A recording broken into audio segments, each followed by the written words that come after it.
Before the printing press,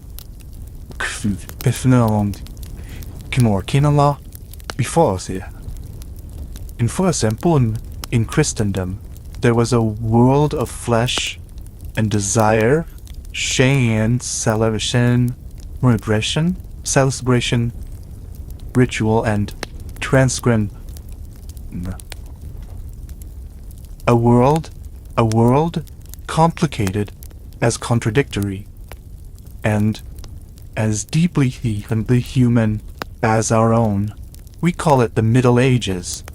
1,000 years stretching from the fall of Rome to the dawn of the Renaissance, rough 5th to the 15th century, and in that 5th and in the rest, largely illiterate, the religious, and often brutal world, paid love of they desired. They sinned or tried not to. They married and remarried. That ill with longing, they fell with longing. They wrote poetry about it, prayed, confessed it, and sometimes celebrated. This is the story. This is the story of sex in the medieval world. The sanitized fairy tales noise value opposite. No, the shock value opposite. This is history as it was actually lived. Surprising, unmistakable, unstably, and raw and unmistakable real. Understand sex in the Middle Ages. In Middle Ages, we must first understand the institution that confined, defined, controlled, debated, and agonized over it more than each other. The Catholic Church, for 1,000 years, the church was not simply a place of... It was law, the school, the hospital, the record keeper, and the moral compass of West Europe. Its teachings on the human body, on desire, and on the purpose of sex shaped everything from the bedroom to the courtroom. The church inherited two Powell and somewhat conflicting traditions to human sexuality. The first was in first from the church believed made it fertility, which celebrate saw union and saw the union and was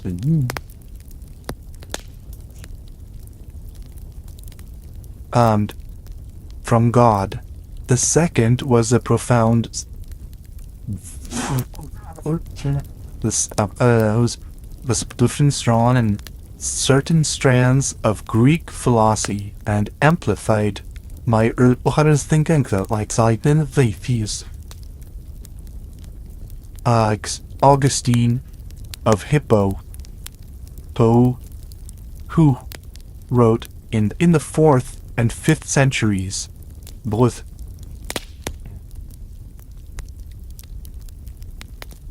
about the dangers of lust.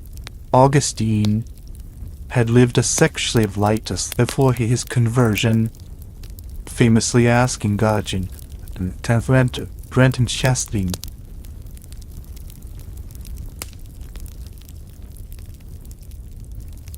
But not yet. After his conversion, he became one of the influential delusions and solutions. The Western tradition and Schweizerischen Occupation.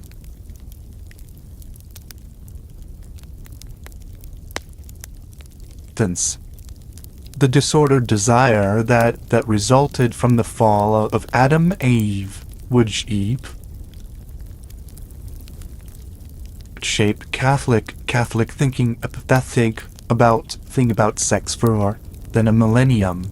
According to Augustine, in Enoveth Evos Nurtles, was tainted by this disordered desire.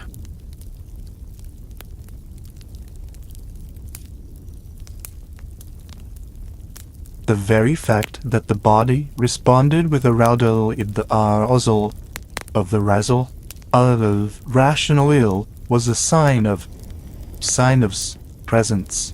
Sexual intercourse, even within marriage, could not be performed without that is minor sin, unless it was oriented entirely toward procreation.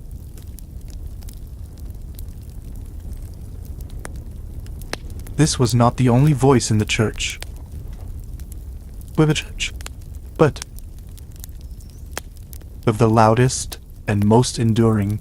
By the 12th and 13th centuries, theologians later Lombard and built in a building in that elaborate system. Licit. Was licit.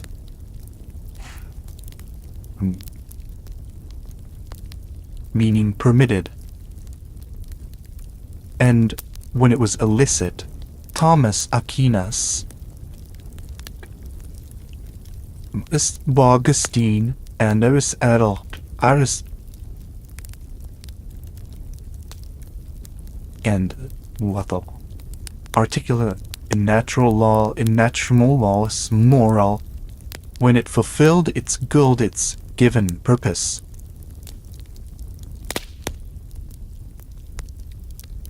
The procreation of children and the rearing of those children within the stable of marriage. Mirroring of marriage, any sexual act that frustrated the same-sex relations, masturbation, sex with animals, is classified as against nature, which Aquinas considered more serious and acts like more serious acts like adultery or fornication. At least did not frustrate nature's birthday, even if they violated other moral laws.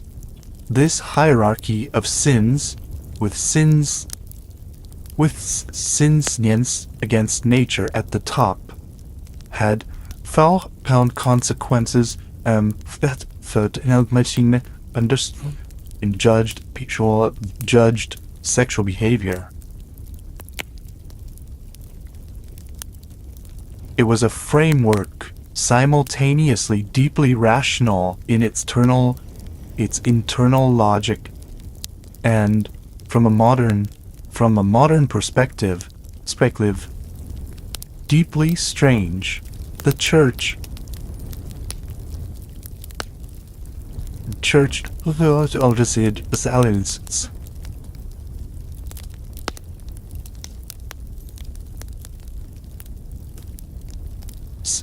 nuns, priests, and others who took vows of chastity were considered pleasant in life.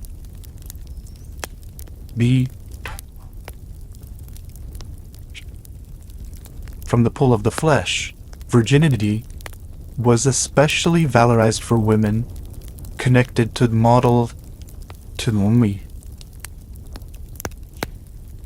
to a brawl about female sexuality, about female sexuality, was seen as powerful,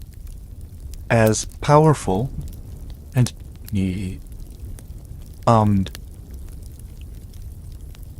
and yet true love search was excessive. It also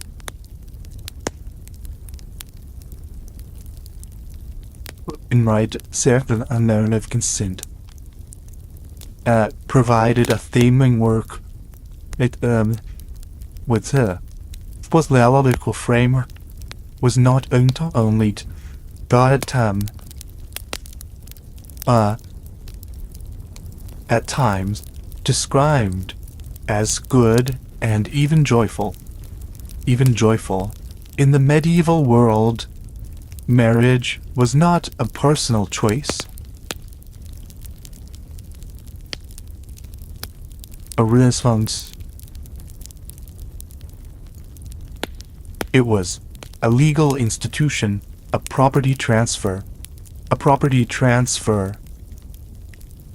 social contract, a sacrament,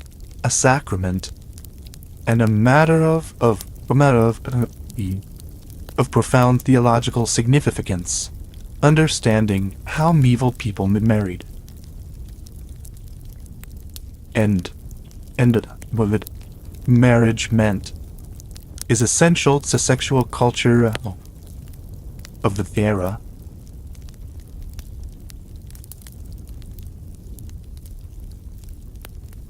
Development of marriage law in the Middle Ages, and contested process. In the early medieval period, marriage customs varied enormously across Europe, reflecting different Germanic, Roman, and Christian traditions. Over time, the church and regulate marriage more strictly.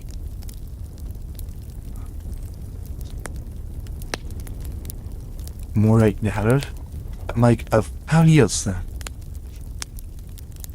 of the law, give it law, non law, church law that governed who could marry whom, what made a marriage valid, and what couldn't, and could dissolve it. By the 12th century, canon lawyers and theologians had settled on settlement. Settlements, a settlement.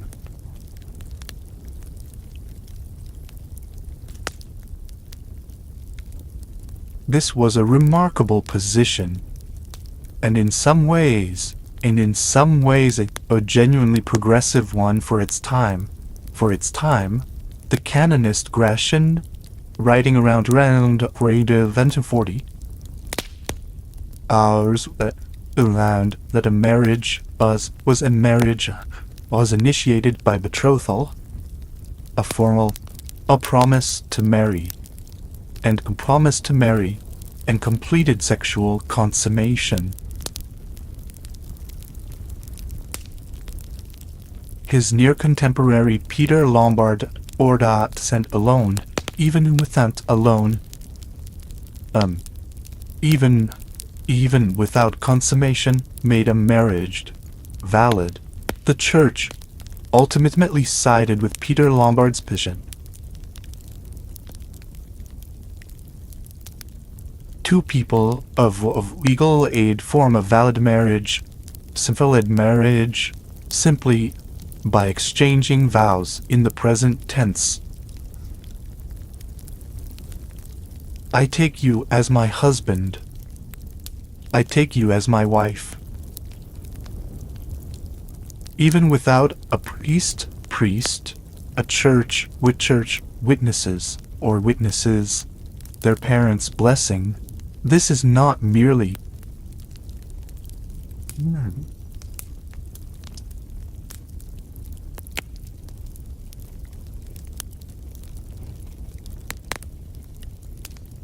couples who exchanged vows and lead things and then live together playing kuleda, the protection of church law, the wish of powerful families who had other marriage plans, clandestine marriages, secret marriages,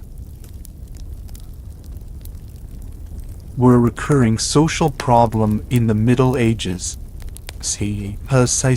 Precisely because the law, in one of its most surprising provisions, actually enabled them.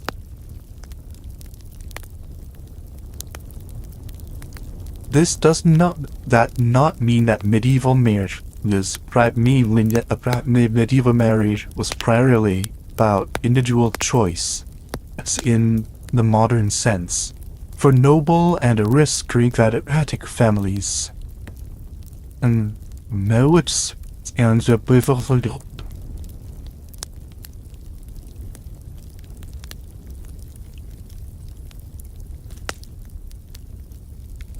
unless and reobeyed brains ruse through strategic marriages. Children were betrothed while still very young.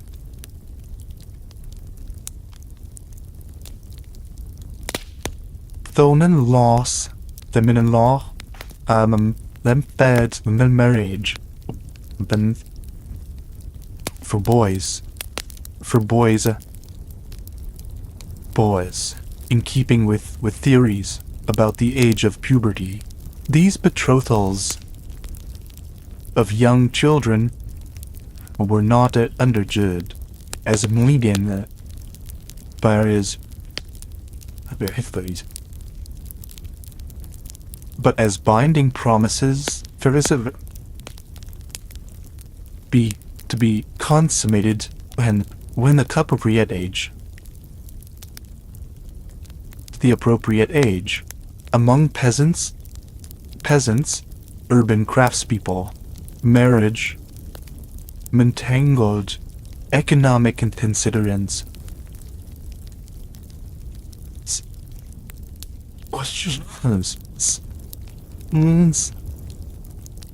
Inheritance, guild membership, household formation, the romantic ideal of marriage,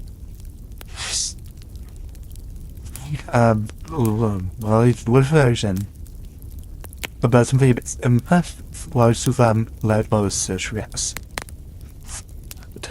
Flight devil as such. After as involved with Serviat.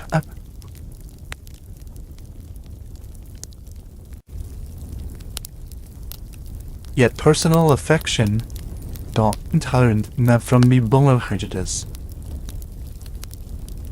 Marriages, letters and chronicles from the period preserves of tenderness. Grief at a spouse's death, and as in companionship.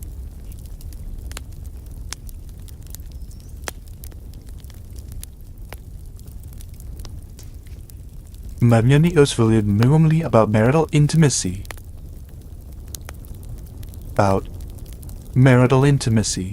Christian penitentials, handbooks for confessors.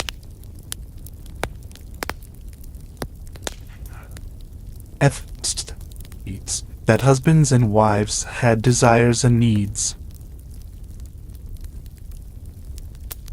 The ideal of marriage was not merely a loveless property arrangement, but a partnership-oriented mutual support,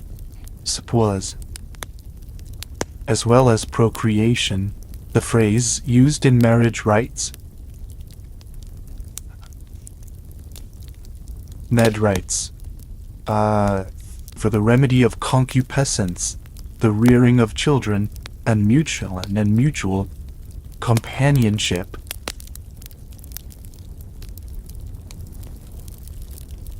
Acknowledged that human beings in their fallen state needed the institution of marriage, not only to produce children, but to manage the reality of sexual desire. Divorce, in the modern sense, did not exist in law, canon law.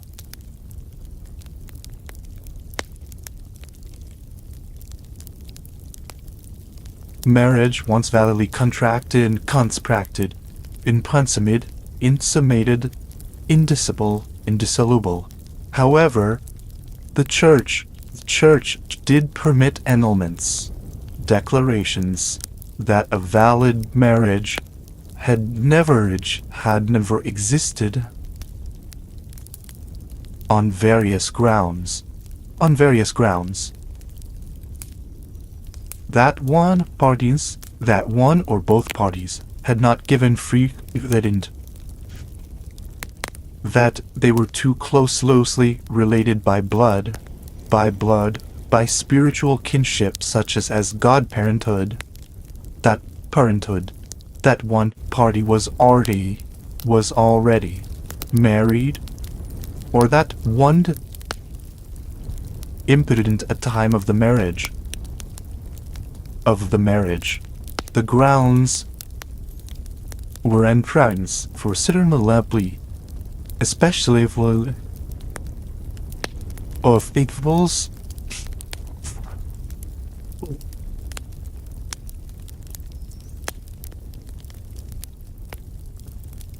marriages. The most famous example in these is King Henry has obtained an annulment of his marriage to carriage Aragon. Ultimate the English Reformation. Henry, only the most dramatic of medieval rulers, who saw this the annulment process for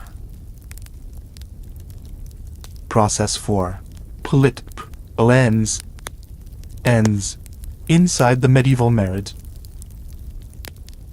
The church upon it with sexual wealth.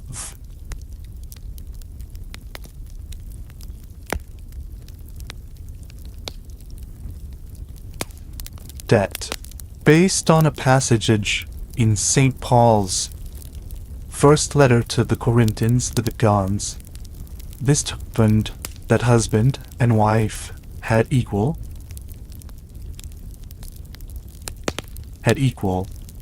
and binding to fulfill the other's sexual needs. A wife could not refuse her husband's request for sex with Lisanne.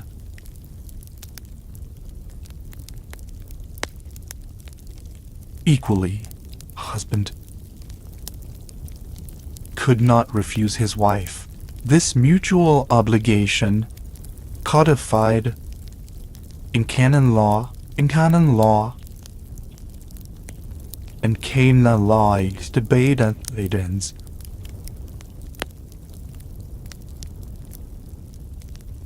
Was a surprisingly equalizing principle where women were in most respects legally subordinate to men. A wife had, in theory, the right to demand sex to a church tribunal if refused.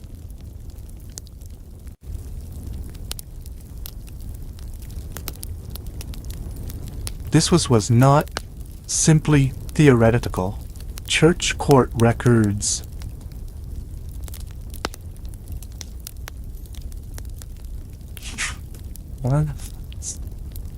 England's in which wives who had husbands who had abandoned them, refused to sleep with them, or were capable of performing sexually. The church these complaints seriously because as a result the was the harm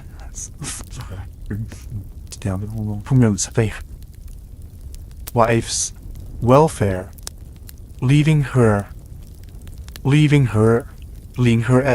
at risk of the sale of if satisfaction elsewhere. Impotence was a recognized ground for annulment, and proving or disproving of Spunder medievally. Ingenuity. Church tribunals, in some documented cases, employed a panel of respectable women, sometimes called honest matrons. Physically examine an case of impotence and attempt through warming, handling, and encouragement to produce potence its absence. Its absence. These examinations are recorded in court documents.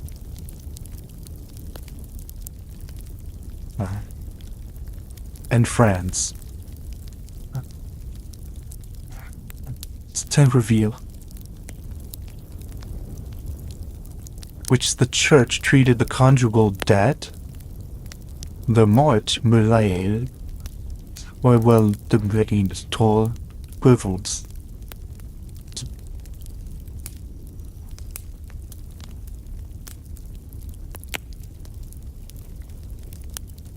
What happened in the medieval bedroom itself? Documentary sources are obviously limited. People did not typically keep diaries lives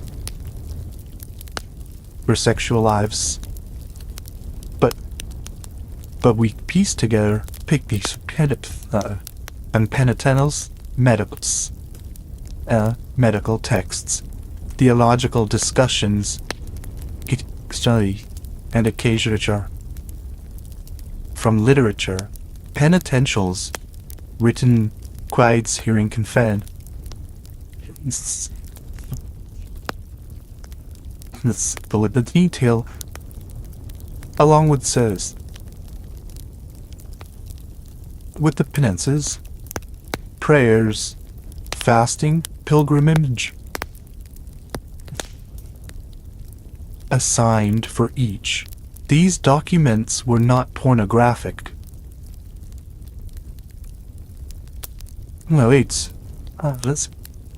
For confessors who needed to ask penance specific questions in order to assess the gravity of their sins. Their very specificity tells us a great deal about what did actually in bed. In bed, penitentials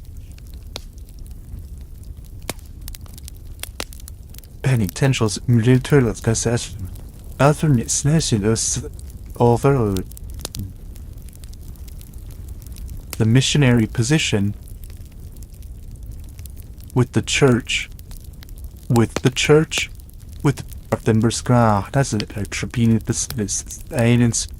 associated with the woman who being on top, on the grounds that these niveaux mirror, or potentially more contraceptive intent. Oral and anal sex were mentioned and condemned with firmness.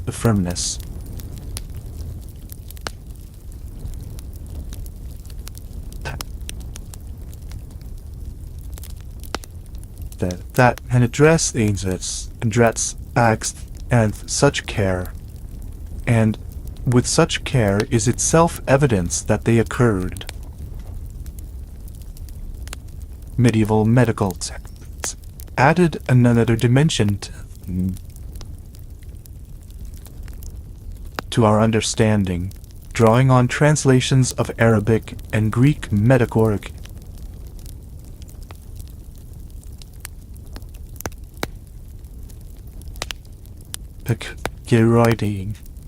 the writing in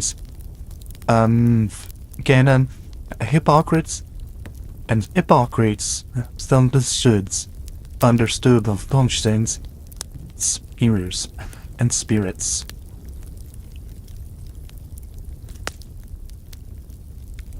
Both men and women to believe to necessary and consent for conception.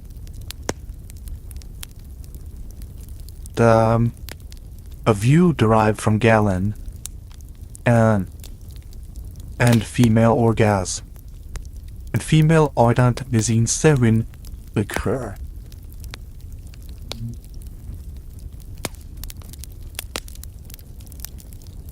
This belief had practical implications. It suggested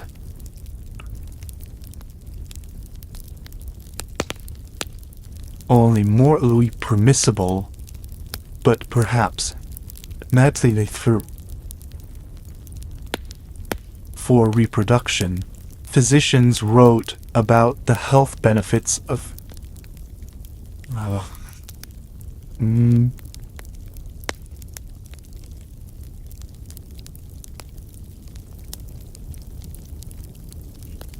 and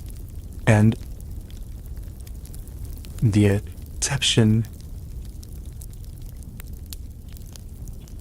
conception. Medical literature from the period included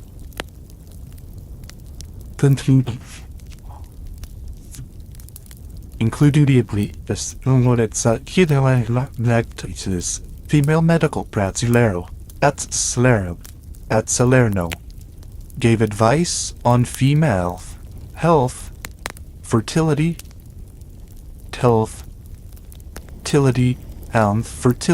and sexual experience with a matter-of-factness. The longitudinal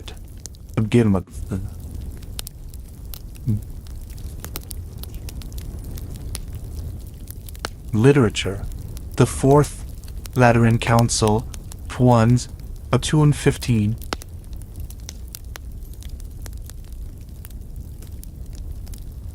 Most mandated for all Christians, for all adult Christians. For the first time, every man and woman in Western Christendom was required once a year and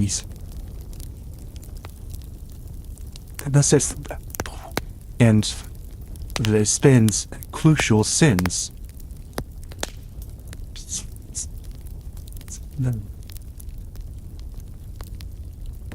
The sexual sins. This requirement transformed culture in profound ways.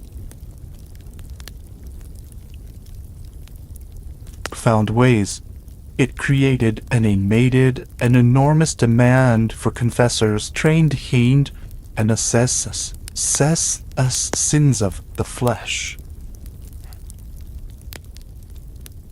It generated a literature of instruction. The penitentials and summas of confessors that catalog sexual misbehavior in unedited detail and internalize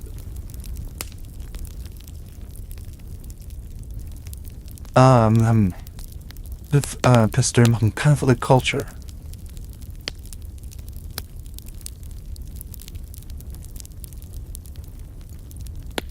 What sins did medieval people confess?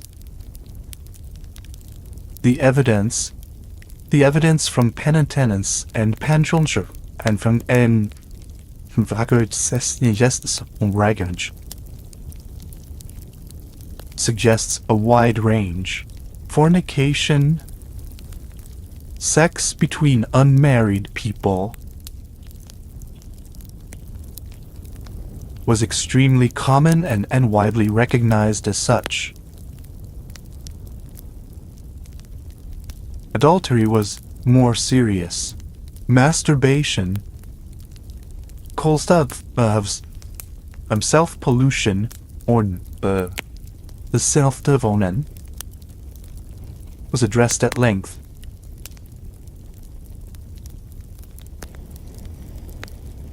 It was considered a grave matter, though the precise weight of its sinlessness was debated. Contraception, the deliberate prevention of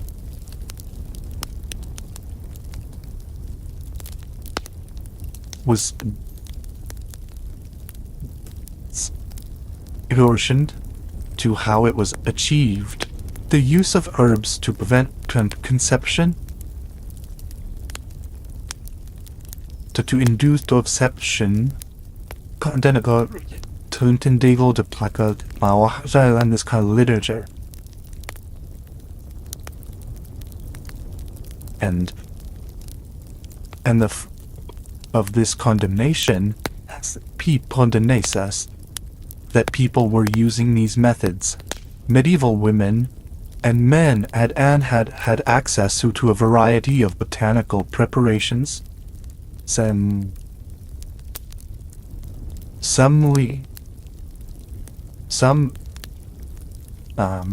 genuinely effectives are receptives or abortifacient, others merely and the persistence of this practice in the face of church condemnation speaks to human desire to regulate fertility. Same-sex relations occupied and sinful taxonomy of sexual sin, classified by Aquinas and others, and therefore, sexes, the same-sex acts between men were condemned with particular force in theoria and the literary texts. Yet the historical reality was, as always, more complicated. The legal historian John Swaswell and contested work lack evidence of same union blessed by the church.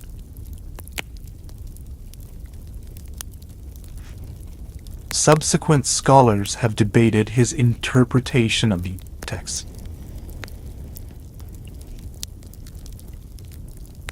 Intensely, what is clear?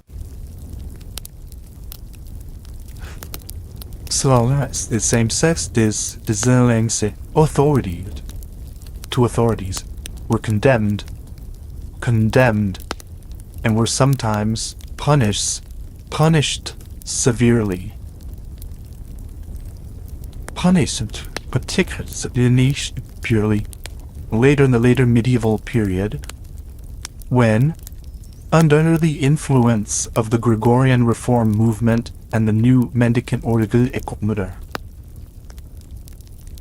and the new mendicant orders, ecclesiastical and secular authorities launched more systematic campaigns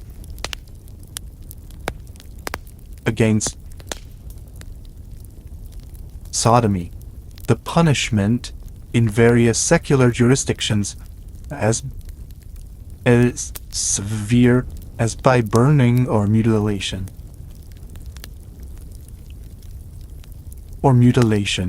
Yet the historical record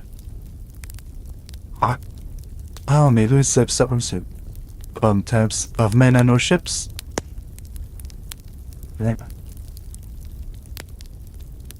of men and women whose relationships clearly went beyond friendship.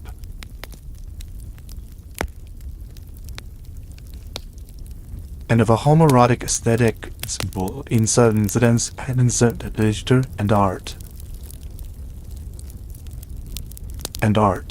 In the Middle Ages, neither celebrated same-sex love nor successfully eradicated it.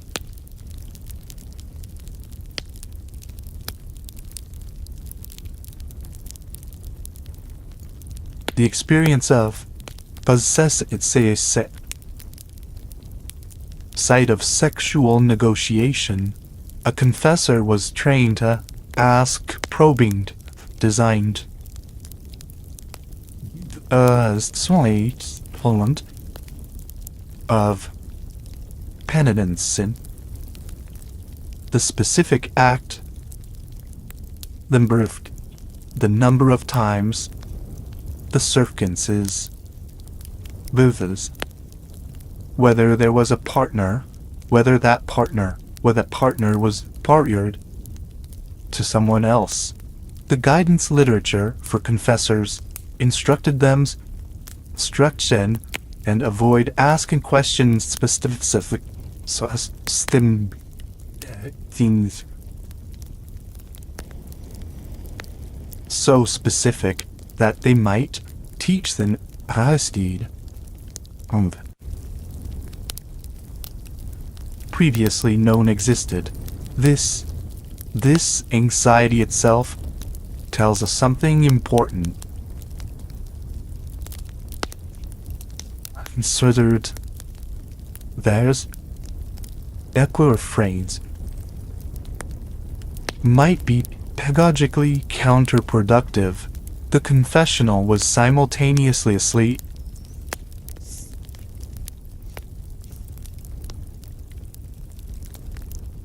Snimuts sexual unai novet in the same helpful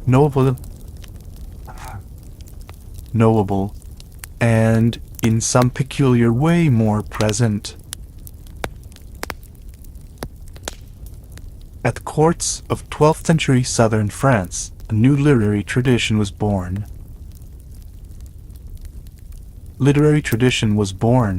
The troubadours, who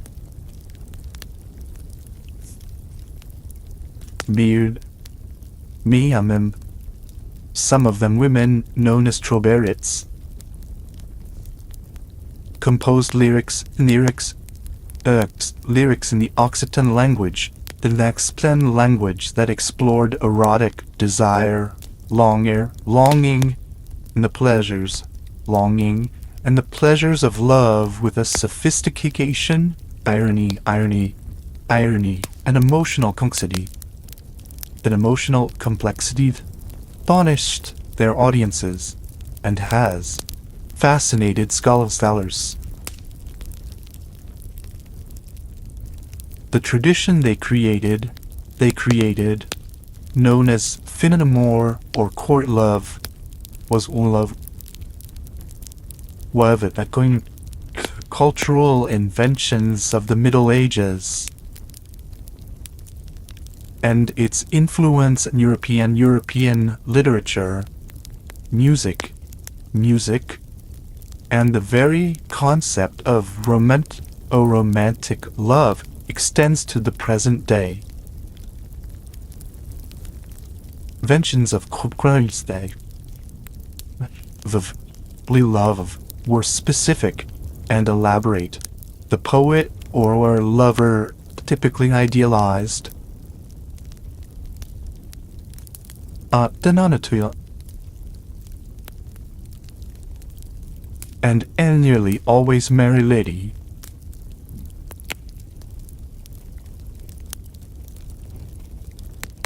He praised her beauty with extravagant imagery. He suffered from his desire for her, comparing his emotional state to illness, or death. He sought the merest acknowledgement of his divinity. A glance, a smile, occasionally a kiss. As the highest reward, the relationship was characterized by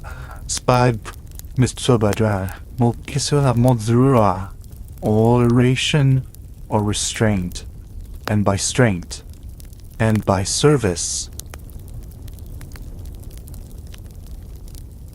The lover rendered himself the devoted vassal of his lady, using the language of feudal loyalty to describe emotional and erotic attachment. The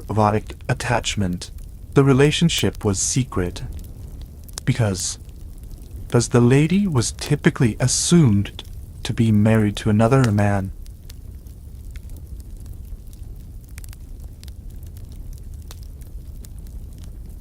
Unconsummated,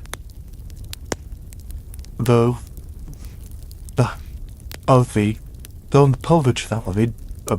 ambiguously around the question of exerted, occurred, or was desired.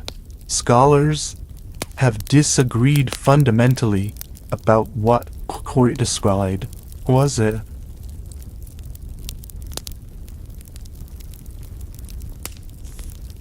a real social factor? Behavior as was aristocratic.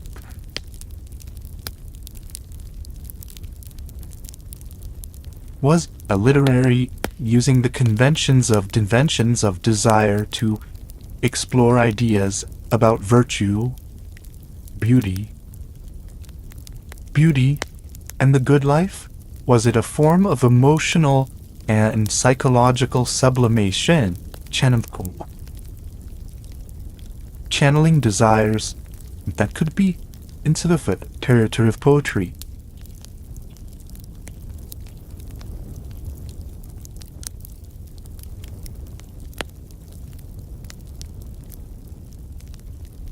This has never been fully resolved, and is itself revealing.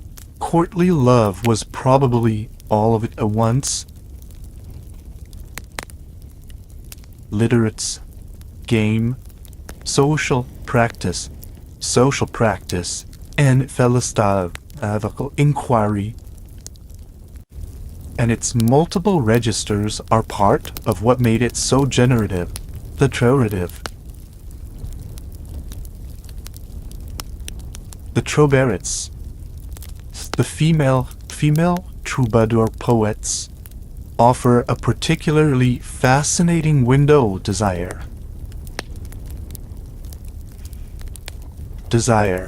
Figures like the Countess of Savdia, who wrote poems expressing erotic belovedness,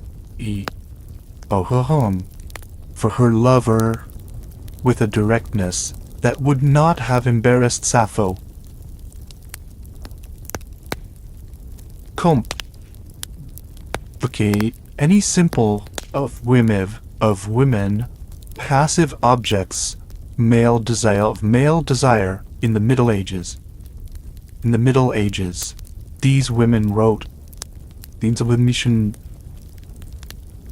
desiring subject using the love of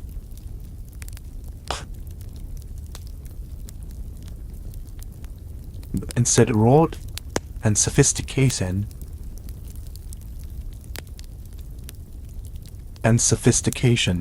their existence does not dissolve the brawl Significantly the science smallest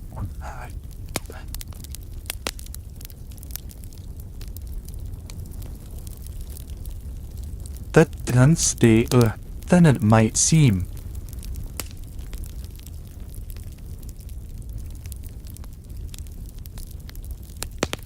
Then the Anteriland really rapidly across Europe. Chrétien de Troyes in northern France wrote Arthurian romances the woodlands that wove courtly linces in this rift is of stins love and stories of chivalric adventure. Dante drew in his idealized ethereal love for Beatrice. Petrarch's sonnets to Laura brought it to the into a humanist tradition. Chaucer in England worked both with and the conventions and the conventions whose Frank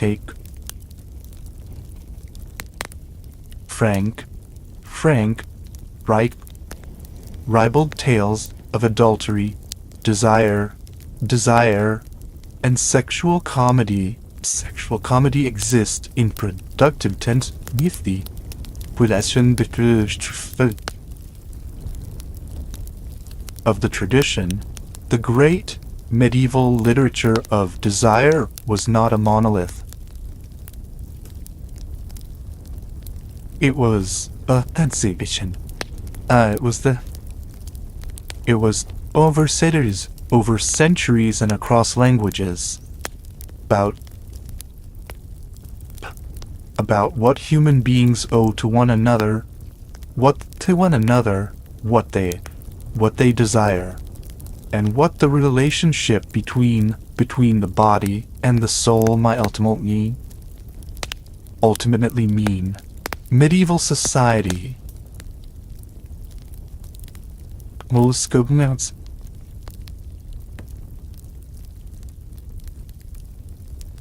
It included enormous populations of unmarried men, students, soldiers, apprentices, monks who had failed in their vows, clerics in minor orders, whose sexual needs and desires were a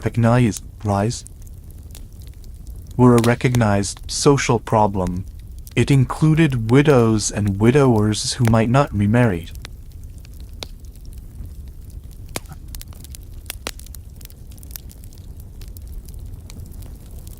It includes servants, the landlord,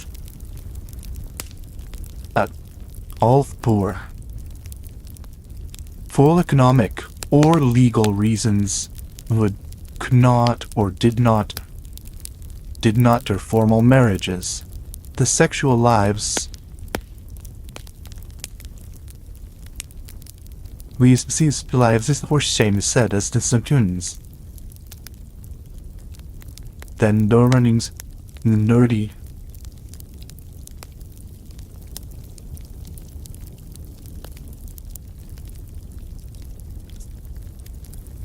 Show published institutions, medieval cities across Europe, from Paris, Tarent, and Lawrence, London, and the sellers that has thumped. Often regulated or reparated.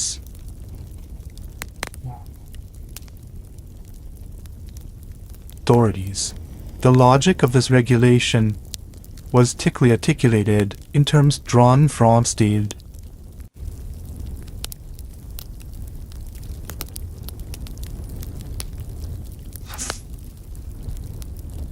But evil was as evil.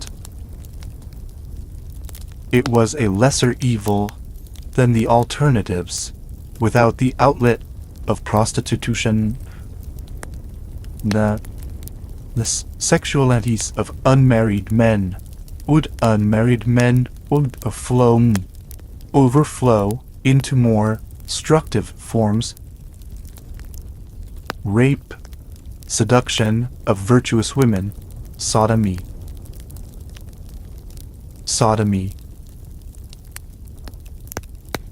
Better to regulate and contain the evil than to attempt its elimination.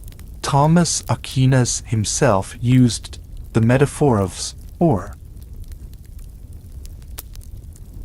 an unpleasant necessity, an unhealthy necessity for the health of the city, to describe the function of prostitution in urban life. This was not an endorsement. It was a acknowledgement of social reality. The women who worked as prostitutes in medieval cities occupied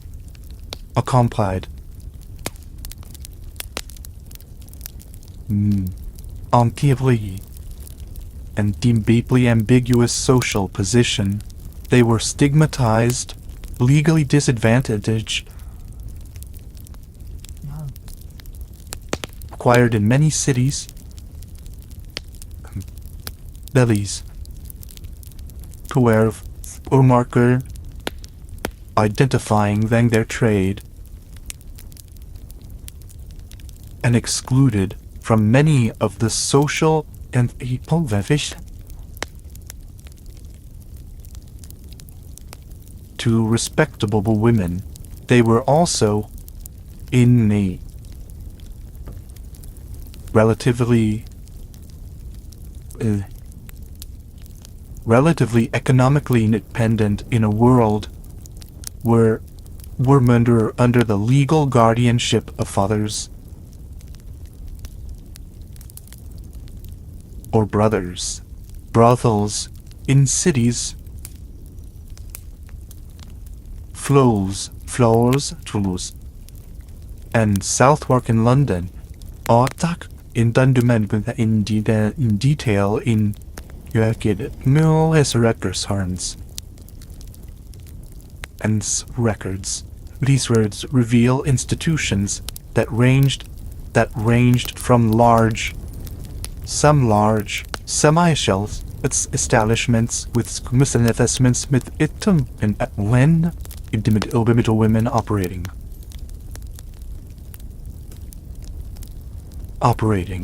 independently from rooms. The economic and social economic thing actively working precarious people, poverty,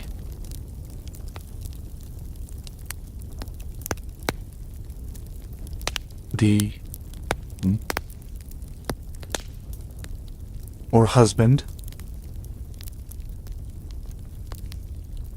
alternatives, concubinage, the long-term relationship, a man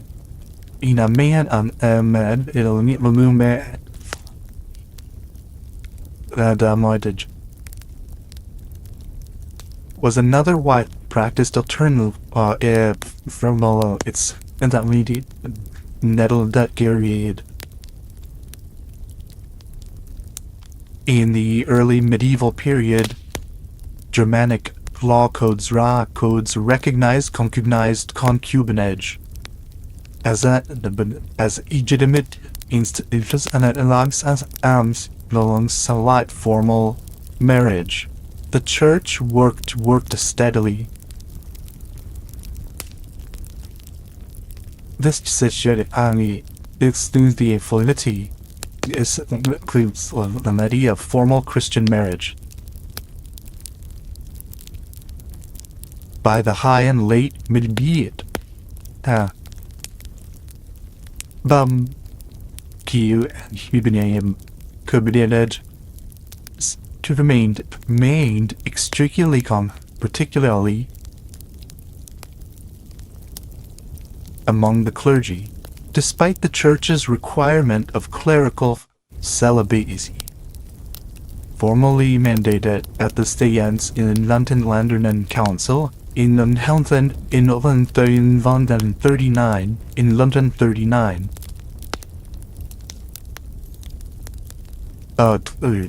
Priestly marriage is invalid. The practice priests keeping concubines or having long-term female partners was so widespread almost many regions. The women in these relationships occupied an ambiguous position. Neither wives nor prostitutes. They were often known to local communities and in triangles. Wisdoms.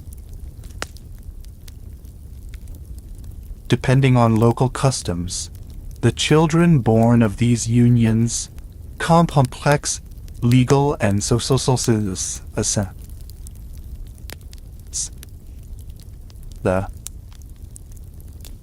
neither fully legally nor wholly without recognition. Urban sexuality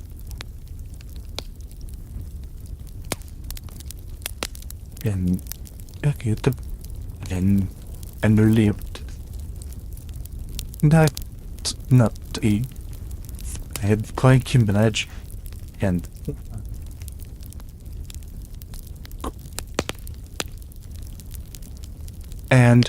prostitution. Medieval city life drew together people from different backgrounds, economic positions, and levels of education in ways that rural lot didn't.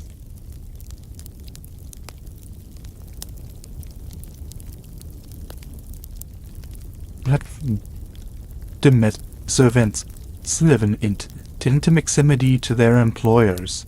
Students in cathedral towns and universities formed communities. Poverty of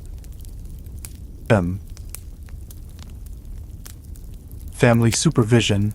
The surviving records of church courts and municipal reserve in the form of litigation and complaint, an enormous amount of evidence about sexual life outside the official categories. Stories of seduction, rape, promise of marriage made and broken, pregnancies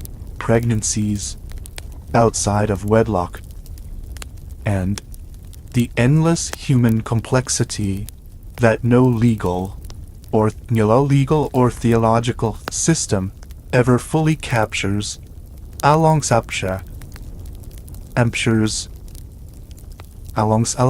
the Church's moral framework for sexuality, and a parallel and sometimes overlapping tradition. The medical tradition, which understood the body's functions not needs not primarily terms of sin and virtue, but in terms of health and disease and balance, functioning of natural processes.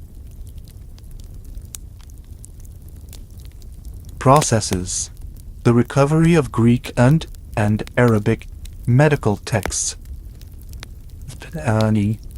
Since Renaissance, begit nervous at times Laanva, a works Avicenna, Al-Razi, and the works of Galen and Hippocrates gave medieval physicians and students an enormous obsessors of resources for understanding them. This medical tradition tricks wehly sex frankness in practice.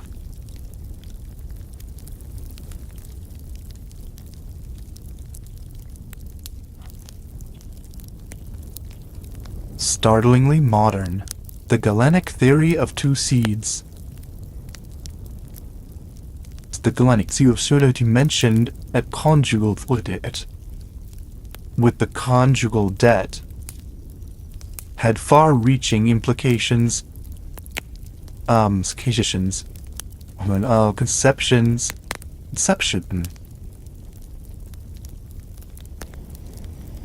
and sexual pleasure, because both male and female, male self, were thought necessary for conception, and because female seed under cell was understood to be produced through arousal and released through physicians' hands were in the unusual position of recommending female sexual pleasure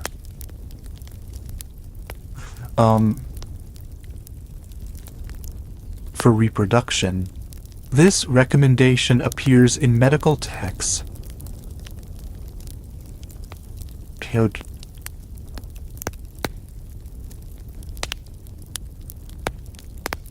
If his couple of king irritare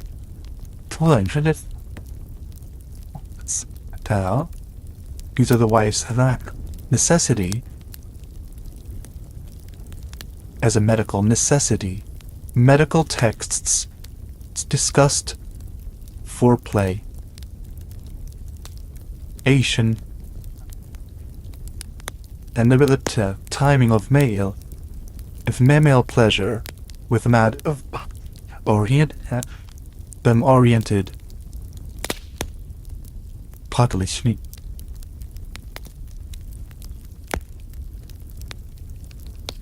procreation, the trotula, a collection of texts and Platus and Texan and then solo Celano in southern Italy. Well, it's southern Italy. Southern Italy is one of the most remarkable sources for understanding Mediaism.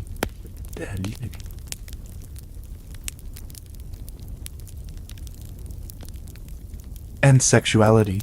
These texts circulated widely in both Latin and translation, transmitted to Europe,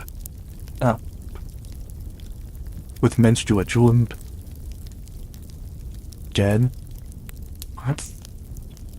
loved it, menstrual news, childbirth, child range, gynecological conditions. They included discussions of contraception and remedies for unwanted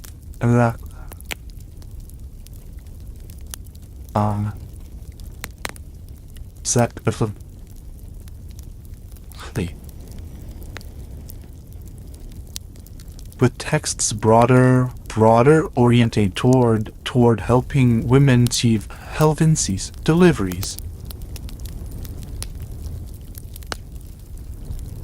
The trotula suggest that the women who compiled and used them were navigating practically and carefully between the journey route and avant medium women and invariable human need to manage fertility without reliable contraceptive technology.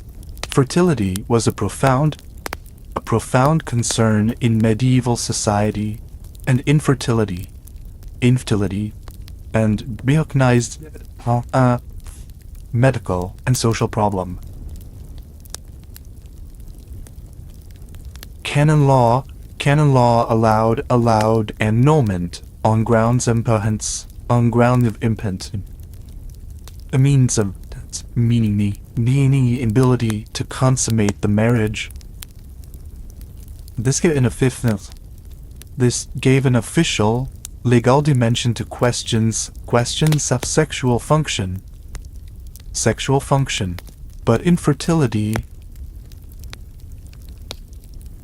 the first marriage had been consummated matrimonially,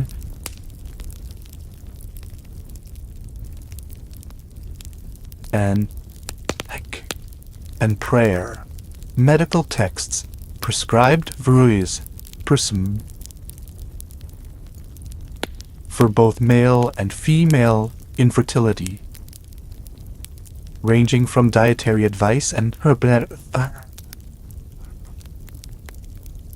elaborates its importance.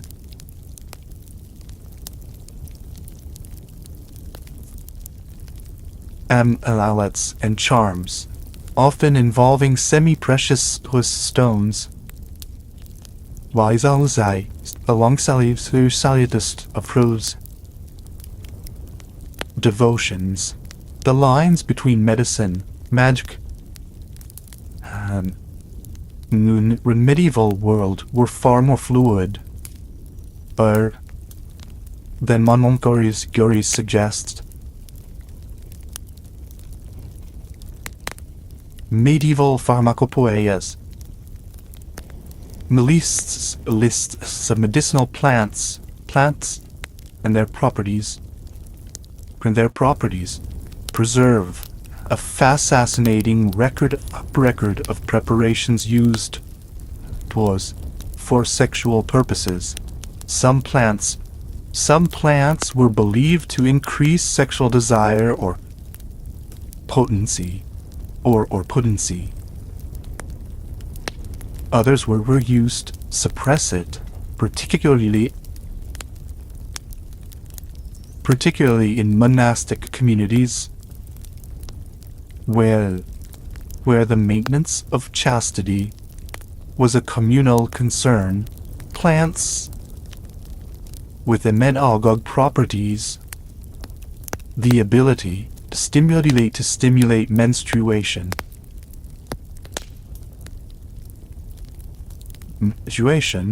Appear in the notation that they should not be used eventually when women. A formulation that functioned in practice about abortion. The historian Monica Green, others have how medieval medical literature, how medieval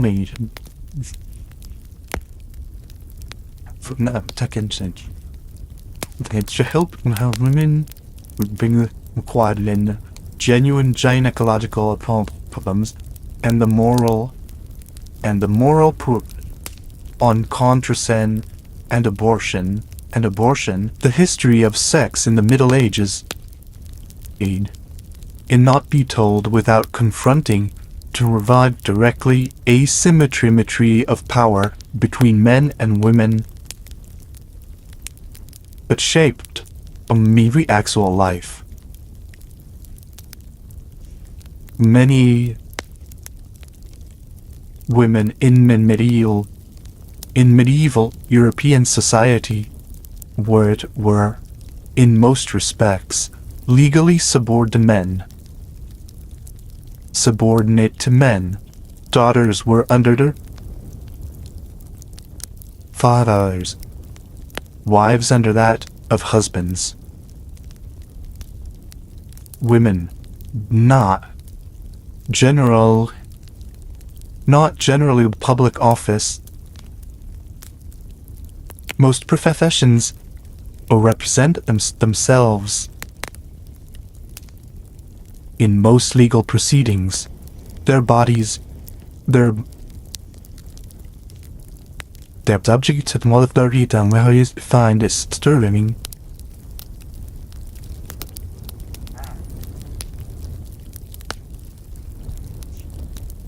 And this extended to Victoria. Sexual life, rape, was leave as a scarious.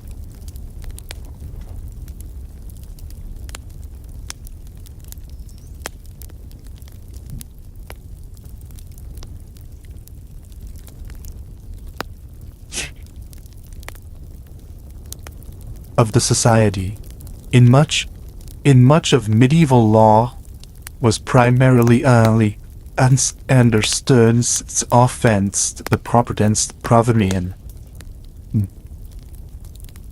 against of the man, father or husband to whom the woman belonged, rather primarily as a violation herself of the woman herself.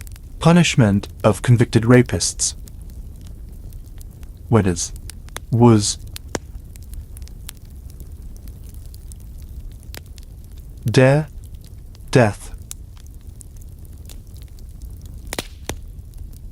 But conviction required evidence and testimony of a testimonied system that was difficult for women to provide. The requirement in some hands that a woman be raised around Ray had demonstrate that she had raised hue and cry immediately afterward. Or that her disheveled word that of the times evidence of resistance. Enormous burdens of victims, proof on victims, and the widespread belief derived from that a woman could not conceive unless she had experienced pleasure was yammed somewhat and so was its and vented consented. This grotesque logic appears in the tears near its and yet the story, again, more complicated than a house, allows women were not merely passive victims of male authority.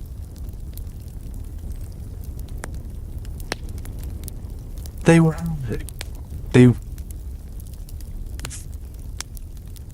agents in the culture.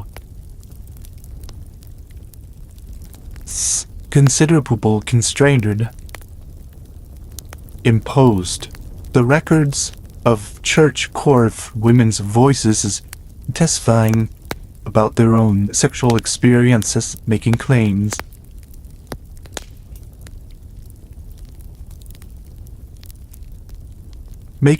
about marriage and errant, bringing complaints about men who had wronged them, women's spiritual authority. Seriously in religious contexts.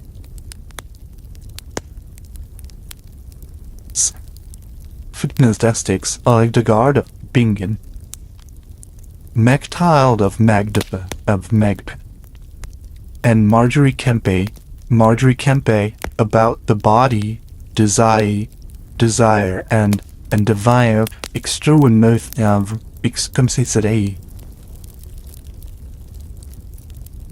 and complexity. The mystic tradition often used erotic language. The Song of Songs, that extraordinary Hebrew love poem absorbed into the Christian scriptures canon, being what's it's commitment to the Christian tradition to express the soul's relationship to God, women's sexual experience, and the knowledge transmitted of female and in practice. Midwives, experienced mothers, and herbalists formed communities of practical expertise about birth, fertility, and gynecological health that existed alongside, often independently of the formal medical tradition dominated by universal physicians, male physicians. This knowledge was sometimes complementary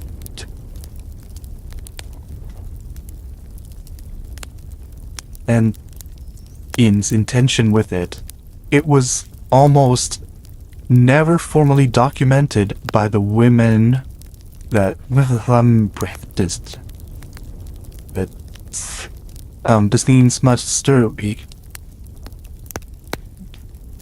largely through indirect evidence, through what appears in the medical literature, through prescriptions in penitentials that suggest what practices occurring, and through the occasional court record that reveal something this invisible world. Female sexuality was also the subject of enormous anxiety and fantasy in culture. The misogynist tradition, drawing on classical sources, the Ovid, Juvenal, and on church fathers like Tertullian and Jerome, portrayed women as deceptive and potentially dangerous. This tradition coexisted but in the veneration of the Virgin Mary, whose sexual purity was an ideal for all women, and with the actual experience of most medieval men who lived in mothers, sisters, wives, daughters, whose humanity was irreducibly obvious. The tension between the misogynist stereotype and lived reality of women's lives generated much of the most interesting and from the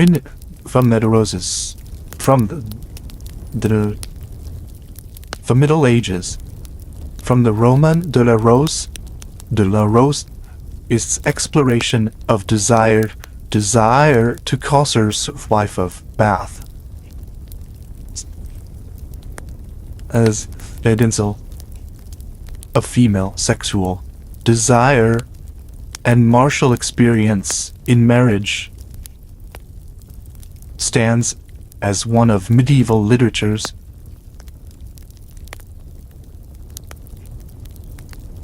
voices.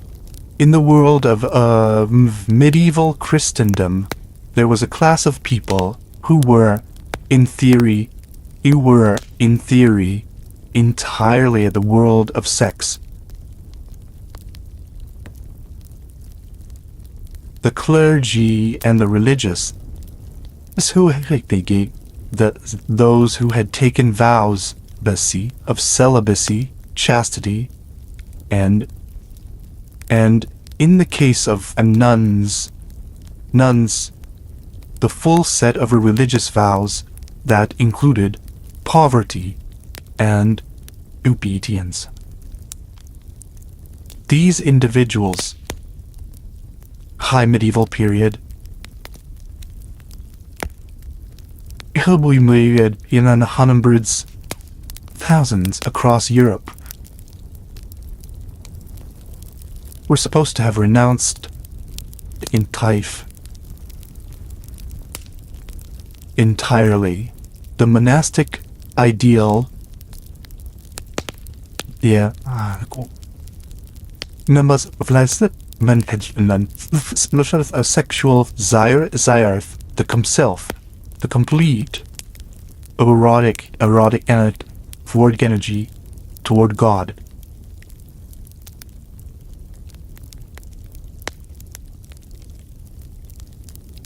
The reality, as the church itself was acutely and perpetually aware, fell considerably at this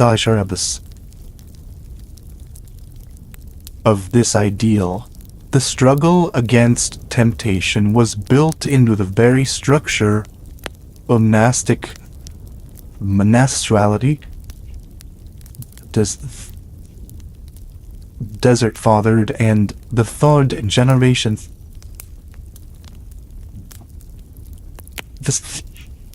Funding generations of Christian monasticism had written unflinching honesty about the intensity of the celibate life. The demon of fornication, as Asgen called it, was considered one of the most powerful of the eight taoismoi. Troubling thoughts that assailed monks in their cells. Medieval monastic literature, från Cassis into fresher the campen if the reef can gain centuries and turned again, burned again to this planetalism of layer in a life that was, by definition, supposed to have transcended it. The reality of cleric and monastic abidus documented not uttered, not through confessions of the individuals involved.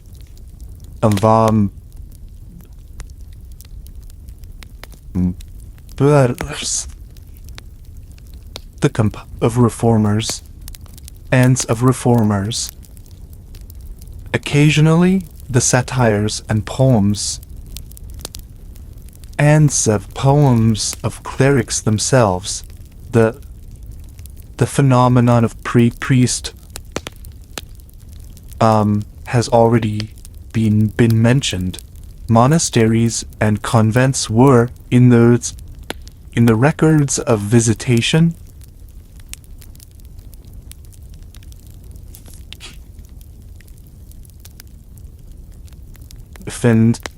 found to contain instances of sexual irregularity.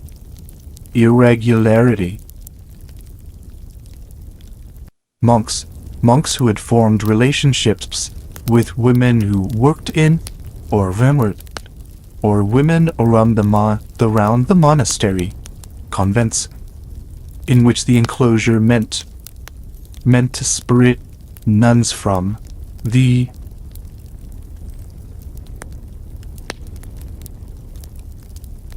case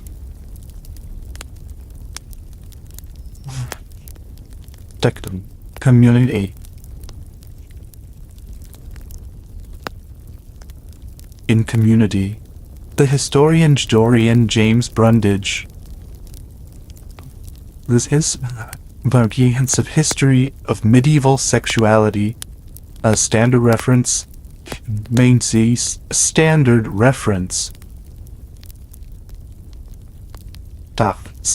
the extraordinary volume of church legislation and court activity devoted to managing clerical sexuality.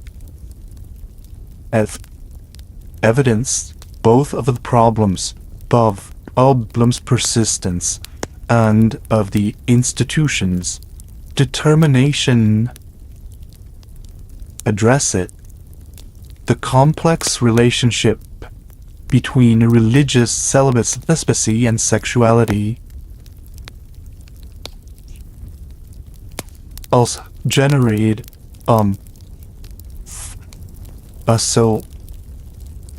theological speculation and devotional literature. The Song of Songs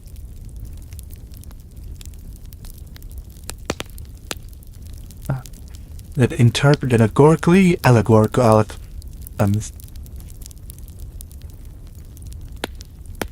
we must in the period. In the medieval period, Bernard of Clairvaux' 86 sermons on the first chapter are amongst the mouth of the Latin literatures.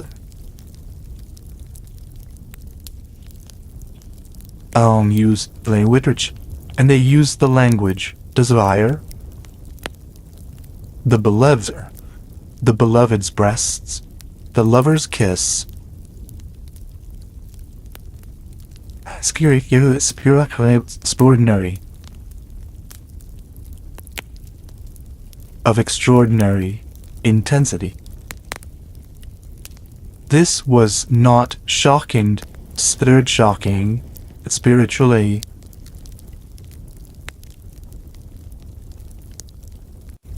The assumption was that the reader would understand that physical desire, the desire properly redirected toward the divine, was not erased, but transformed.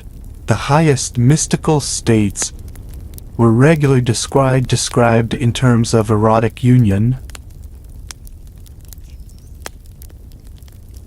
and language and religious writers.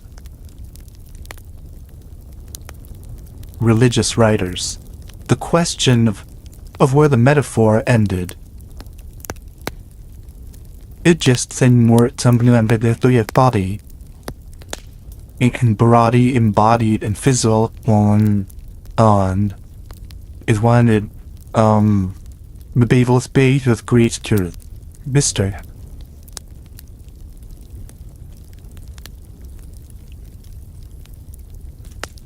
The medieval history of sexuality sat only the history of Christianity of Western Europe. The Jewish communities and the Islamic civilization beyond complex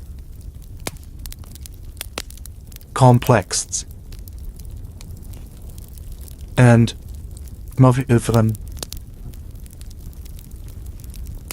to sexual life, a complete account of medieval requested in traditions.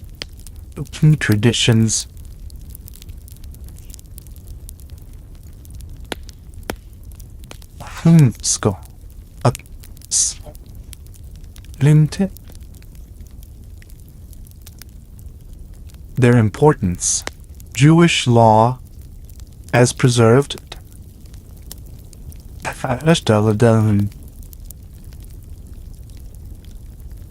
And of medieval rabbinical authorities took a streaming, I think. Some fluent as tongue and holiness, where Christianity, under Augustinian influence, tenets der Dödungsheitsness, as ongeveerste and sessions humanist Jewish tradition mitzvah a commandment as obligation, a positive good. A husband was required by a law to provide his wife with its sexual satisfaction. This obligation, the owner was not Miliath, eventually was the positivity with positive duty with defined frequency requirements that varied with his occupation. A scholar might have a weekly obligation, a camel driver. This positive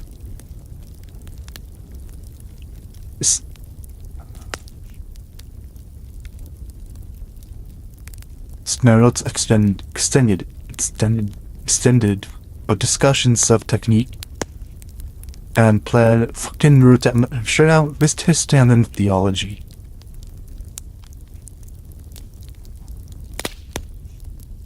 Of Christian theology, Maimonides, the great 12 rate is the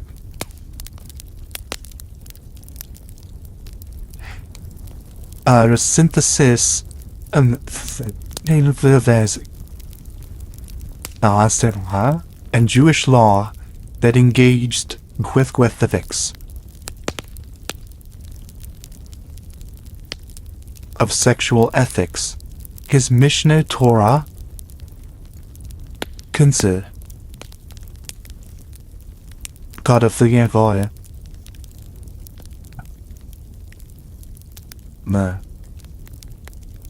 addressed marriage, sexual obligations, the negation of desire, rigor. His philosophical work, his philosophical lived with Weber with actual blocks and smell and spirit reaching to violence dismissals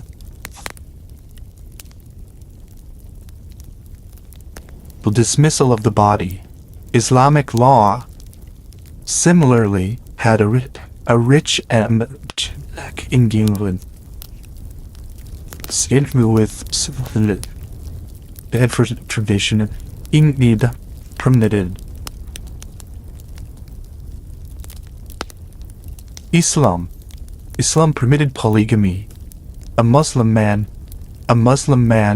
could have up to 4 wives simultaneously. And the institution of concubinage with enslaved women was legally recognized within marriage. Sexuality was understood, posits,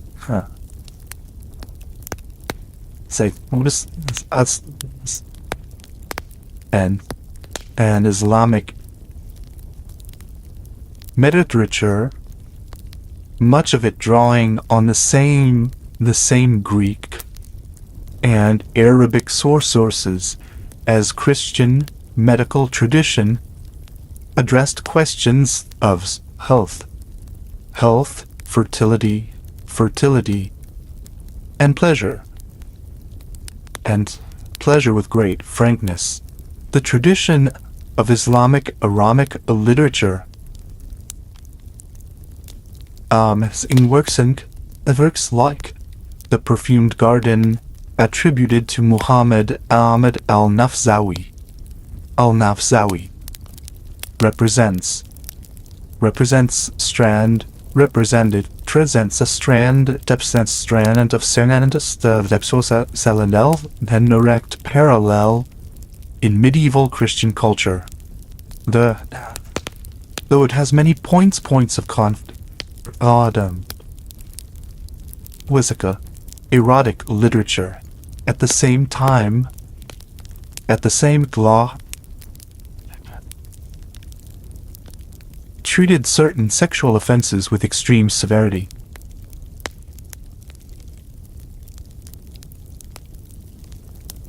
Fornication, and undertaking, and only had on testimony of multiple witnesses, once established, were punishable by severe physical punishment. The interactions between these three traditions in medieval Iberia, the period Christian, in which Jewish, Muslim in the cities trading,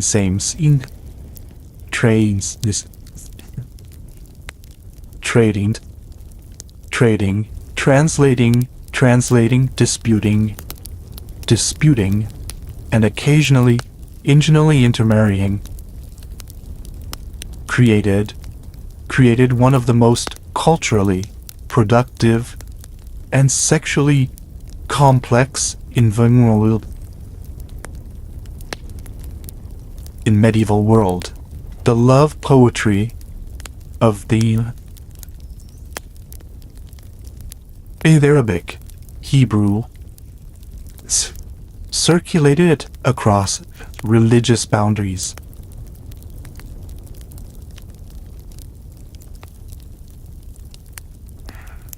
The translations of Arabic and Sadical texts to Latin brought intellectual thinking in Christian university tradition. The persistence to Namdilis and life and estates on faith sexual relations laws passed by all three communities against contact with members of the others is itself evidence how often such contact occurred in practice. Not all medieval discussions of sexuality were solemn, anxious, or theological. Alongside the penitential and devotional literature, alongside the courtly love tradition, there existed an enormously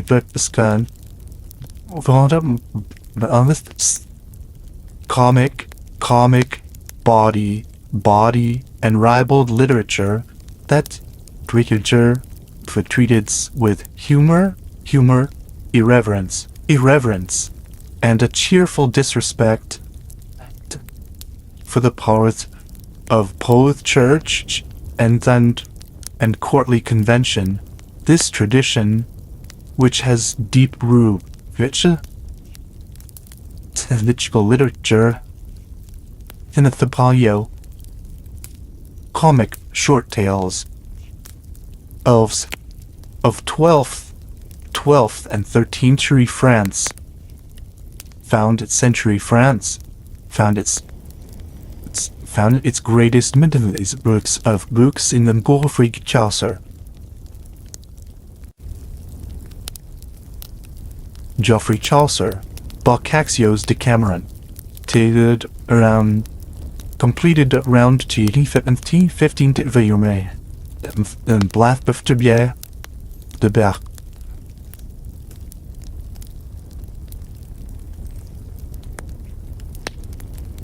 Is in which children from the plague tell each other stories.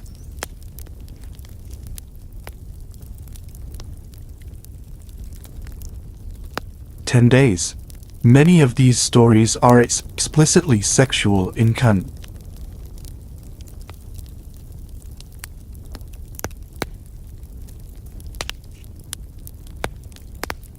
Of outwit jealous husbands of priests who are quoted, or who they exploit their spiritual authority for spiritual advantage of young lovers who triumph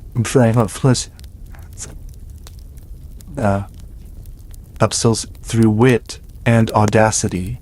The Decameron is not pornographic in the modern sense. It is sophisticated, literary, and deeply interested in social dynamics, class, and the relationship between desire and power.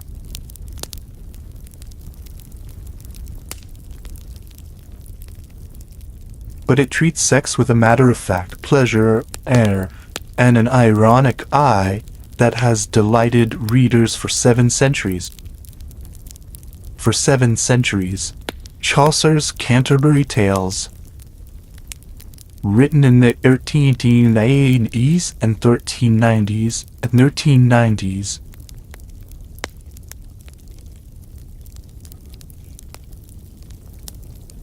in a similarly ribbling, arguably an even greater range. The Miller's Tale, the most brilliantly constructed comic stories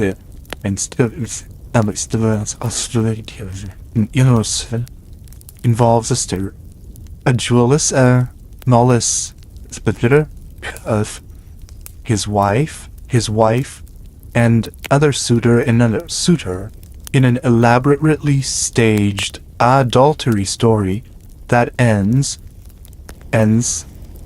with a hot poker applied to a posterior and a momentous meal. Comedy. The Wife of Bath's prologue, Paulo, already mentioned female acting with no sexuality is something else, and think them moves in good sense. Higher than desire, and power. The wife, Alison, has been married times. Has buried times with satisfacts. Young is pursuing a 5th, her defense of a sense. Critique, or the clerical tradition, denigrating and if detail. 5 chapters of the Bible cited with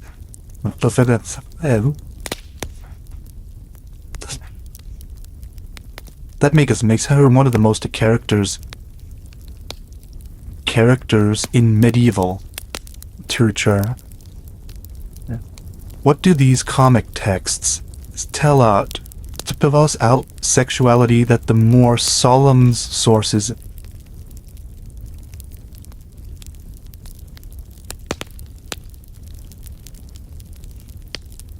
tell us that medieval people and recognized as certain its accordities and took pleasure in the disagreements between both in lived reality. They tell us that the cuckolded husband, the lascivious priest, the clever wife, and the sexually assertive widow were familiar figures in the cultural landscape. The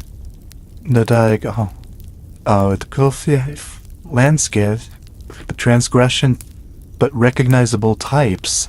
Is that audiences could laugh at precisely because recognized them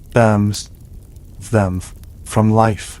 They tell us that official of extramarital sexuality with a robust cultured with a robust elaborated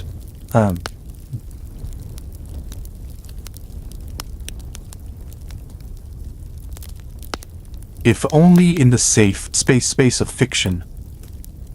The triumph of desire over restriction. The relationship between this comic trait and actual occasion allows as indirect and complex.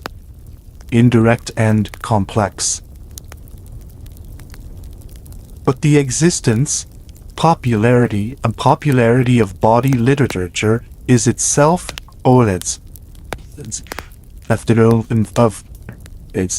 And experiences.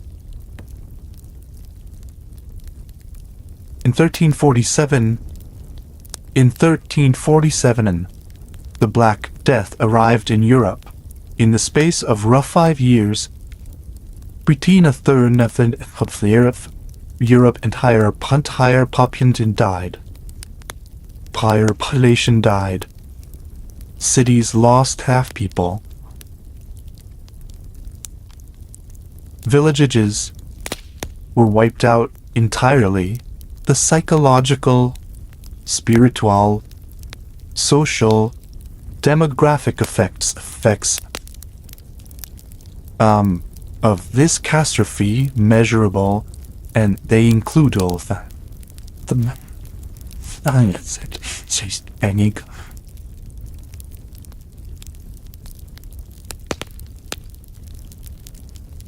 That the plague changed everything, including how the thought about the body, death, and desire, and the urgency of living in the immediate aftermath of the first outbreak.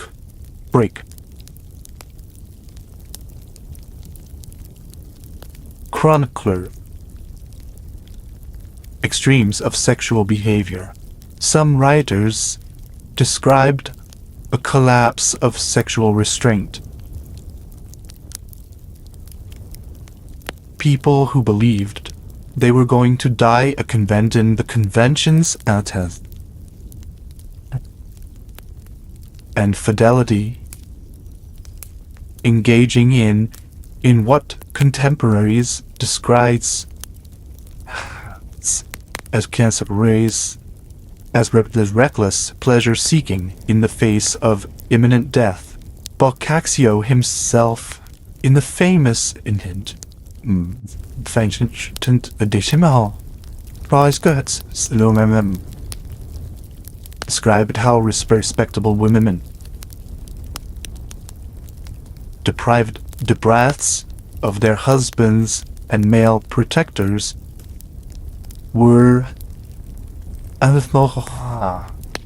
by low-born male servants without shame. Others treated in prayer, fans, and sas, excess, and spying, bullying, pleading, for sin, and including sexual sin. The flagellant movement, in which groups of people traveled town ploggly flung themselves when a response to this theology, divine punishment, the demographic consequences of the Black Death created a varied world where family and marriage in class or marriage and marriage in the second half of the century.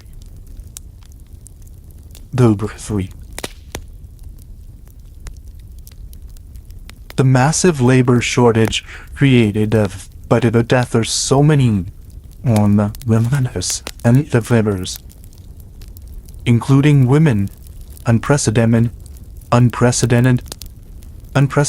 economic leverage. Ages rose. People married earlier in some regions, later in others, as the reshuffling of an inheritance created opportunities and new complications.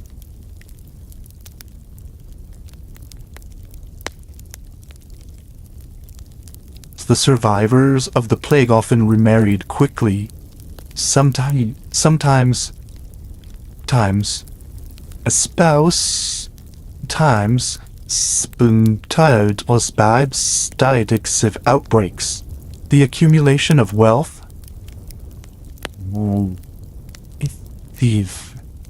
whereas as economic independence,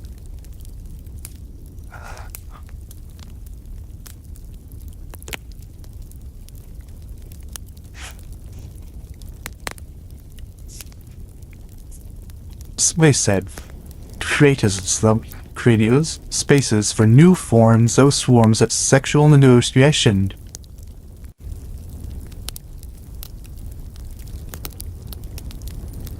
Agency. The recurring epidemics of the later 14th and 15th centuries.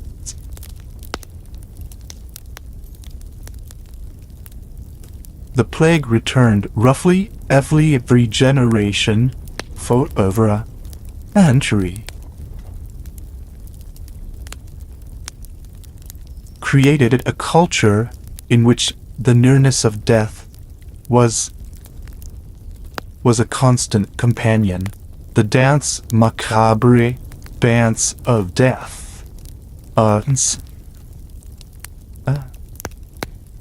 visual and literary motif. It leads people of all social ranks in it toward the grave. Became a pervasive feature of late medieval culture. This proximity is absolutely about of pleasure. Similar and pleasure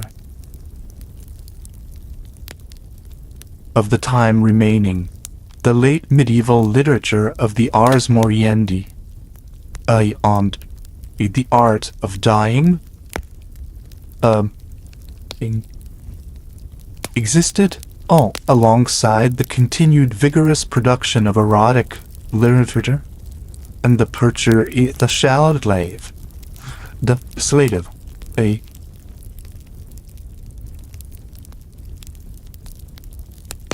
in the shadow of the plague, this became more insistent. The later medieval period, roughly from the 30th onwards,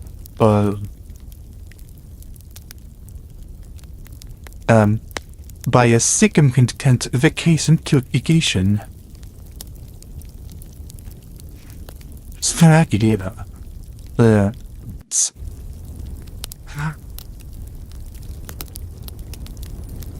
deviance. The establishment of the Papal Inquisition in the 30s. The growth of the royal and municipal legal machinery. Pro-machinery of canon law court and the expanding reach and the expanding and state into the lives of ordinary people created conditions in which sexual misconduct could be identified, reported, tried, and systematically than in earlier centuries. This intensification was not evenly evident.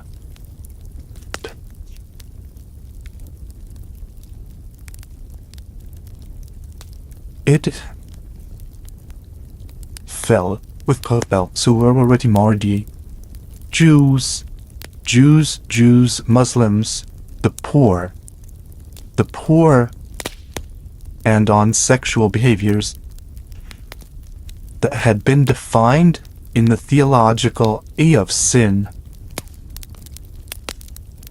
hierarchy of sin.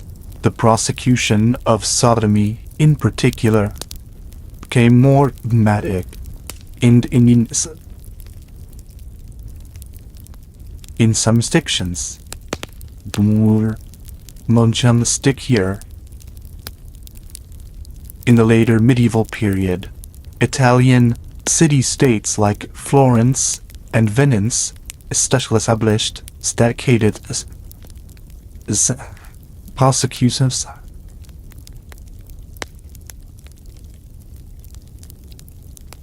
of sodomy. The officers of the night in Florence, but the confronted example studied historianly Moyen Michael Roque. The records of these institutions reveal the complex social reality. The men prosecuted were a marginal subculture of subsocials of the confined sodomites, but included many men who were or would be married, who were integrated into social communities, and for whom sex rules sexual counters were one dimension broader sexual life. The persecution of alleged witches, which in the late medieval and early modern period had a habitual dimension. The emerging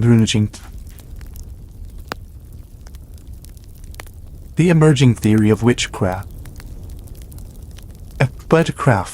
as codified in texts like the Malleus Maleficarum of 1886, the Hammer of Witches was saturated with sexual imagery and anxiety. Witches were alleged to have sexual relation with devil, blessed with still glamour or sorcery, to prevent performance of sex within marriage, and as a means of diabolical power. The sexuality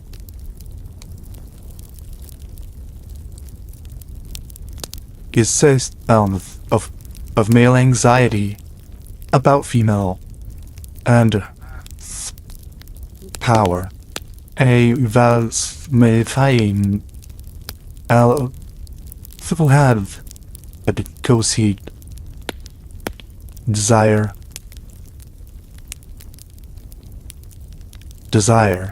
at the same time the later time was also the age of Greek literature tosel Chaucer, Asio, Boccaccio, and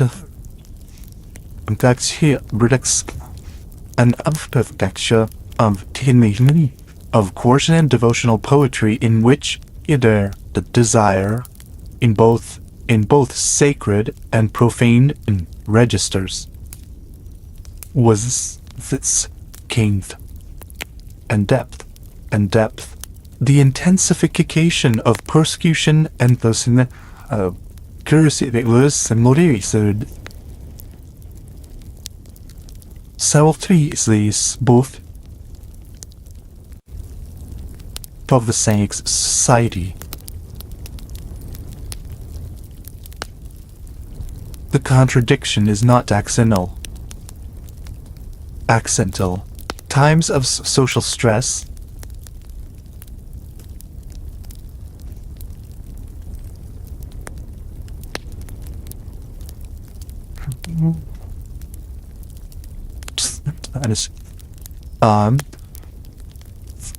tenants transgressed.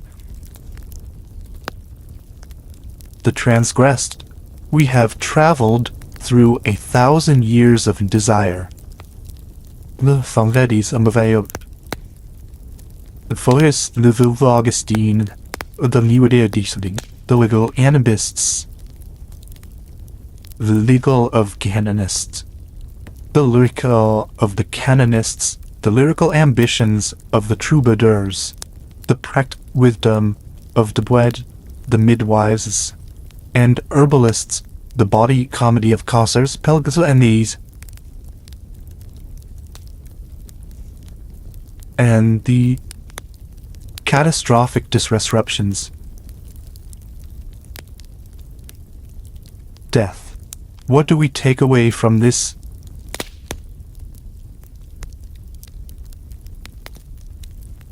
The most important lesson, maybe the simplest and the hardest to remember. Medieval people.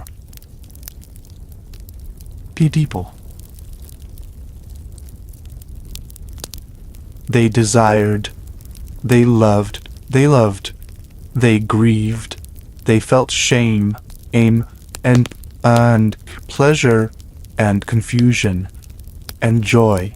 They did not live in the uniform world of repression. Though repression existed, nor in a world of uncomplicated natural freedom. They lived in a world that was like ours, shaped by his ideologies, economic pressures, and cultural conventions that they'd not then and couldn't easily escape. They worked within these constraints, and sometimes around them, finding spaces intimacy and desire in the midst of society that both feared the body deliberately.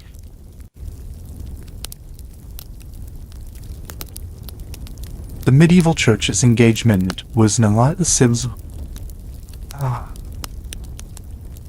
simply repressive. It was, among other things, one of the most essential.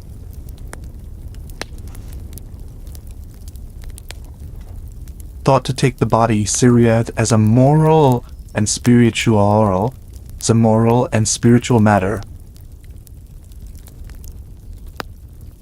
To insist that what we do with our bodies is not morally neutral. desire can be destructive as well as beautiful. The institutions of marriage and things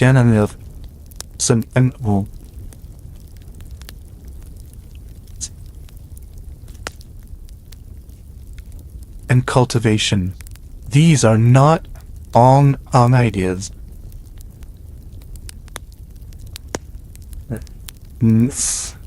About to consent were deeply mistaken. As condemnation of same-sex love. The engagement with sexuality in medieval theology was also at stake. And though at its best, an engagement with some of the deepest questions of human existence.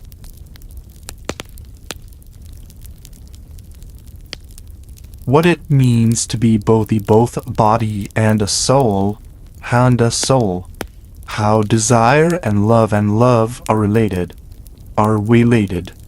and what we owe one another, are in our most intimate relationships, the non-Christian traditions, Jewish,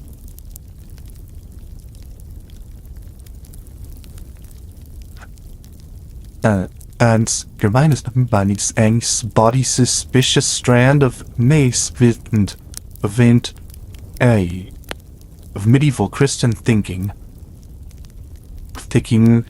perspective was a protective development, non-knowledge, and a little with sexuality, the positive embrace of marital in Jewish law. In frantic sexuality of market certain strands of Islamic literature. But complex negotiations between official teaching and popular practice, three traditions. All of these, that there's relationship between religion and sexuality has always been a zoid and more simple opposition.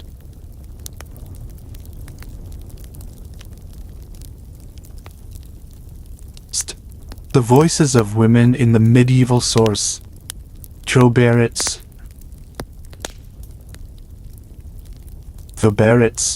the wife of Bath, the female mystics, the women is divided in chest of courts, in church courts, insist on their own presence and their own agency.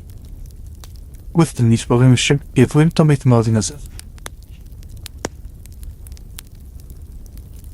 troubling, they do not resolve the history of uns, but they complicate that would reduce women into victims.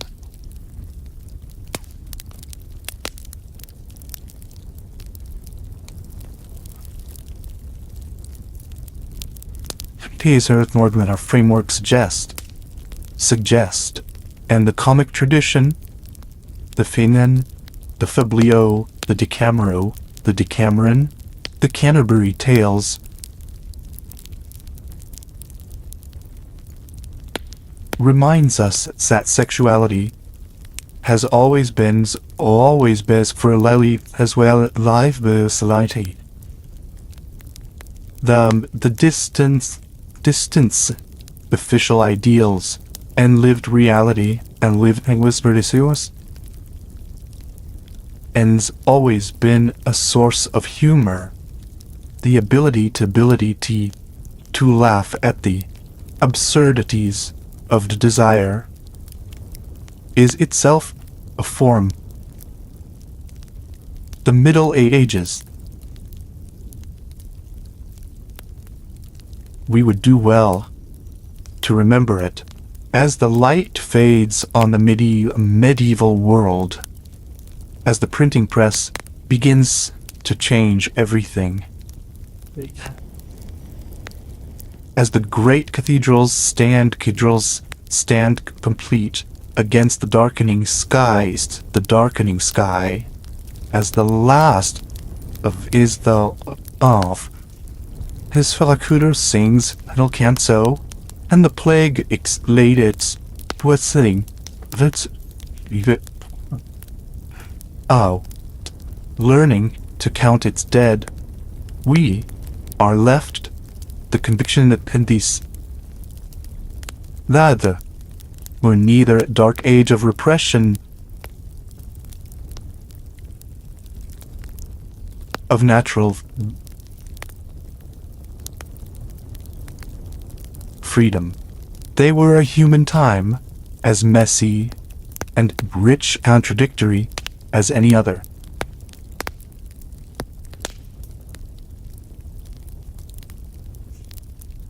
The people who lived through them loved and desired and mourned, and in the end, unmistakably us.